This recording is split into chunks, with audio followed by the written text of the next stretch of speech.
नमस्कार.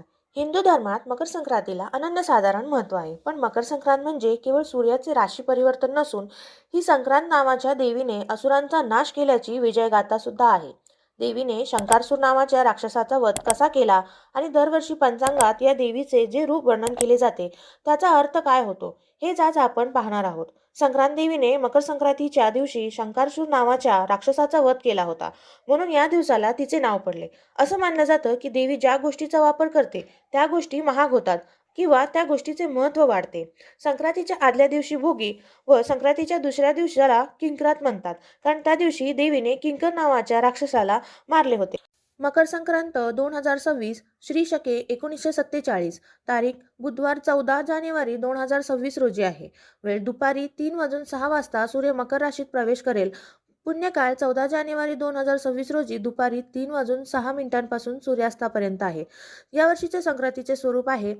संक्रांतीचे वाहन वाघ असून उपवाहन घोडा आहे. तिने पिवळे वस्त्र परिधान केले आहे. तिच्या हातात गदा आहे. तिने केशराचा टिळा लावला आहे. वयाने ती कुमारी असून बसलेली आहे. तिने मांसासाठी जाईचे फूल घेतले असून ती पायस म्हणजेच खीर भक्षण करत आहे.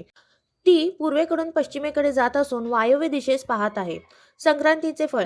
संक्रांतीने ज्या वस्तू परिधान केल्या आहेत, पिवळे वस्त्र, मोती, गदा, त्या वस्तू महाग होतील. संक्रांत ज्या दिशेकडून आली आहे तेथील जनतेला सुखप्राप्ती होईल. यावेळेस दान करण्याचे खूप महत्त्व आहे. पर्वकाळात नवीन भांडे, गाईला घास, अन्न, तीळ, गूळ, सोने, भूमी, वस्त्र, घोडा इत्यादी यथाशक्ती दान द्यावे. या माहितीवरून असे दिसून येते की 2026 ची संक्रांत ही आक्रमक वाघवाहन असल्यामुळे असली तरी बसलेल्या स्थितीत असल्याने ती समतोल परिणाम देणारी ठरेल. संक्रांतीचा हा सण केवळ परंपरा नाही, तर तो प्रगतीचा आणि प्रकाशाचा मार्ग आहे. देवीची कृपा तुमच्यावर सदैव राहो. मला खात्री आहे की संक्रांत देवीबद्दलची ही माहिती तुम्हाला नक्कीच आवडली असेल. जर हा व्हिडिओ आवडला असेल तर तुमच्या मित्रपरिवारासोबत नक्की शेअर करा.